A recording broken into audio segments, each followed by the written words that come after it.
Haemophilia. Haemophilia को लिंग गुणसूत्र वाला बीमारी कहा जाता है, ठीक है ना, याद रखिएगा। हीमोफीलिया को लिंग गुणसूत्र वाला बीमारी भी कहा जाता है। क्यों कहा जाता है? क्योंकि यह एक आनुवांशिक रोग है। क्या है? ये एक आनुवांशिक रोग है, और ये आनुवांशिक रोग होने के साथ साथ ये बीमारी जो है ना पुरुषों में बहुत तेजी से फैलता है, ठीक है, लेकिन फैलाता कौन है? फैलाता है स्त्रियां। मतलब ये बीमारी जो पुरुषों में होता है लेकिन स्त्रियों के द्वारा होता है। तो यहाँ पर एक बात ये भी साबित हो गया कि सारी बीमारियों का जड़ कौन है? महिलाएं, ठीक है। इस बीमारी को जो है हीमोफीलिया को ब्लीडर्स डिजीज भी कहा जाता है। ब्लीडर्स डिजीज का क्या मतलब है कि खून जो एक बार गिरने लगा फिर रुकता नहीं है। खून मतलब किसी भी अंग आपको कट गया कोई भी अंग, तो खून जो है थक्का नहीं बनता, खून जमता नहीं है। मेनली आप क्या देखते हैं कि जब शरीर में कोई भी अंग कटता है तो वहाँ जो खून गिरता है तो क्या होता है, कुछ समय बाद वो थक्का बन जाता है, जम जाता है, बस खून जम गया, खून जम जाता है तो खून नहीं गिरता। लेकिन इस बीमारी में जिसको हीमोफीलिया होता है खून जमता ही नहीं है, खून गिरता है तो गिरता ही रहता है, ठीक है ना। ये होता क्यों है? ये होता इसलिए है क्योंकि शरीर में जो है ना एंटी हीमोफिलिक ग्लोब्यूलिन जो है बनना बंद हो जाता है। ये जो है एंटी हीमोफिलिक ग्लोब्यूलिन जो है जिसके कारण हमारे शरीर में रक्त का थक्का बनता है, रक्त जमता है। जब ये नहीं रहता है तो शरीर में क्या होता है, रक्त का थक्का बनता नहीं है और शरीर से खून कंटिन्यूसली गिरते जाता है, गिरते जाता है, गिरते जाता है। तो याद रखिएगा, जब कभी भी कोई भी यदि हीमोफीलिया से पीड़ित पेशेंट है तो जब उसका कोई भी शरीर का अंग कट जाता है, मेनली सॉफ्ट टिश्यू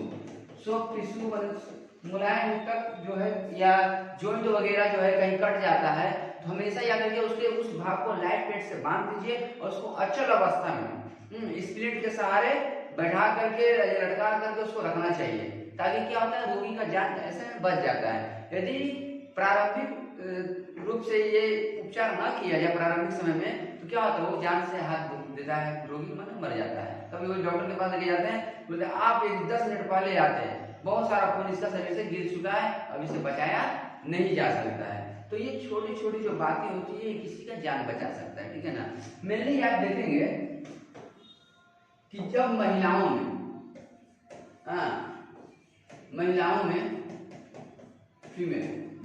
में यदि हीमोफीलिया होता है तो 50% चांस रहता है कि वो लड़कों को भी हो सकता है बीमारी, और 50% चांस रहता है कि वो लड़कियों को भी हो सकता है, मतलब उनसे जो संतान उत्पन्न होगी।